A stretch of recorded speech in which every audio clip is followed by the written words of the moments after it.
Piątek, 6:40, mgła i chmury. Drugi dzień dwudniowej ulewy. Chwilowo nie pada, ale pewnie zaraz zacznie padać i będzie dalej padać przez cały dzień. Zapraszam.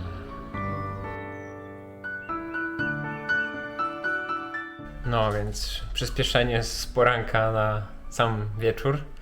W sumie nie pamiętam, czy dzisiaj nagrywałem rano, ale to też jest dobre. Jeżeli nie nagrywałem, no to zapraszam. Nie, chyba coś nagrywałem. W każdym razie praca w kopalni kodu i po pracy zajmowanie się dziećmi, co skończyło się w zasadzie na 3 godzinach biegania po ogrodzie w deszczu i błocenia się i mieliśmy całkiem niezłą frajdę. No ale niestety właśnie z tego powodu już jest późno, już mi się chce spać i nie mam nic tutaj dla was przygotowanego. Więc pomyślałem, że może powiem wam coś więcej o ergonomii, którą dzisiaj teżśmy rozważali.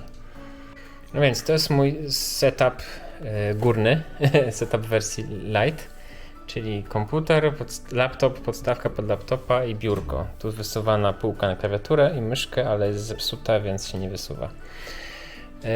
Mój główny setup już widzieliście przy okazji unboxingu, jakichś takich nagrań w ciągu dnia, czyli biurko ruchome, podnoszone elektrycznie od 62 cm do chyba 125 cm, przy czym miałem na 70 i na 119 stojącą wersję. No i tutaj właśnie, gdzie teraz wam pokazuję, dzieją się głównie montaże moich daily vlogów. Tam jest kopanie kodu, wydobywanie kodu z kopalni, a tutaj jest tworzenie daily vlogów. I problem jest taki, że ten blat tutaj jest na wysokości 76 cm. A tam mam na poziomie 70 cm. No i kiedyś bym pomyślał sobie, że 6 cm różnicy to w zasadzie tyle co nic. Ale okazuje się, że właśnie to dużo, bo jeżeli codziennie 8 godzin mniej więcej tam grzebię w komputerze w głównej mojej pracy, to musi to być idealnie dopasowane. Tam mam klawiaturę ergonomiczną, tam mam track point, tam mam właśnie te 70 cm i krzesło z Ikei, Markus. I jako tako 8 godzin daje się wytrzymać. Schody zaczynają się przy każdej kolejnej godzinie, po 8 godzinach, bo tam ta ergonomia jako tako pozwala właśnie te 8 godzin przetrwać. No, a później przenoszę się na górę. I tutaj już jest dramat, po pół godziny już się robi niewygodnie. Mam tu jakieś krzesło z Iska, ale trochę za małe dla mnie, trochę za niskie.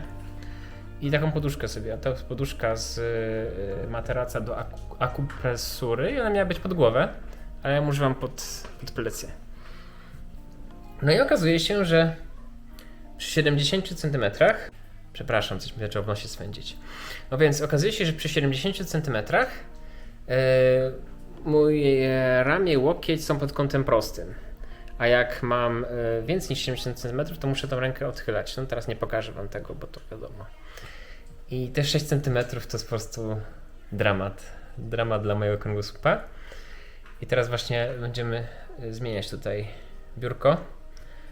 Znaleźliśmy biurko, które jest mikroskopijne, regulowane wysokość pneumatycznie, więc nie elektrycznie, tak, że naciskam przyciski jeździ. Tylko po prostu trochę na zasadzie tak jak krzesło jest regulowane, że trochę trzeba docisnąć, żeby zjechać w dół, trzeba poluzować, żeby jechać w górę. Ale zdaje się, że ma wymiary, on ma chyba 72 cm blat, ale ma półeczkę niżej. Do tego dorzucimy ramię, klawiaturę bezprzewodową, ramię na monitor i na laptopa, klawiaturę bezprzewodową i myszkę. I powinna być znowu ergonomia odzyskana. Także na razie to wygląda tak jak wam pokazywałem, a tamten setup będziemy rozbudowywać. Także wydaje się to, że to jest trochę overkill, żeby mieć wszystko dopasowane co do centymetra. No natomiast kiedy się właśnie wchodzi w reżim 8-10 godzin, to musi być dopasowane na tip-top.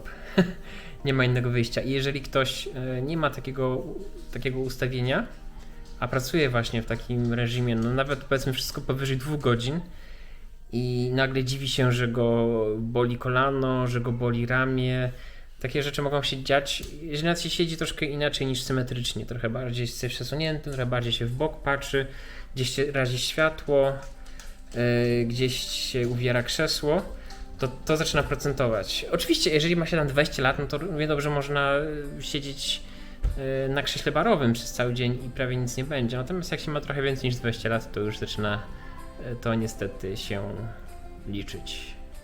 Najlepiej byłoby oczywiście nie siedzieć przez te 8 godzin, albo właśnie siedzieć i stać na przemian, albo w ogóle pracować w jakiś sposób, gdzie się nie siedzi. Ale okazuje się, że praktycznie każda praca ma jakieś takie wymagania, które gdzieś tam raczej przywiązują cię do stanowiska pracy. No chyba, że jest się jakimś trenerem osobistym, ale oni też z kolei muszą wyciskać, pokazywać jakąś swoją formę, jakieś ćwiczenia, jakieś sprzęty, więc oni też są narażeni na jakieś przeciążenia. Więc w zasadzie wszystko, czego nie robimy systematycznie przez, powiedzmy, nie wiem, 4 godziny plus, naraża nas na jakieś kontuzje. No nawet gdzieś tam było na przykład w książce o bieganiu powiedziane, że jeżeli się biega, no to niektórzy na przykład odradzają bieganie na bieżni, bo biegając na bieżni powtarzamy cały czas dokładnie ten sam ruch. Systematycznie, automatycznie uczymy się tego samego ruchu, a gdy biegamy w terenie, to musimy mieć troszkę bardziej uważni i troszkę inne są te ruchy i za każdym razem jakby angażujemy więcej mięśni. A gdy biegniemy na bieżni, to angażujemy dokładnie te same mięśnie, dokładnie w ten sam sposób.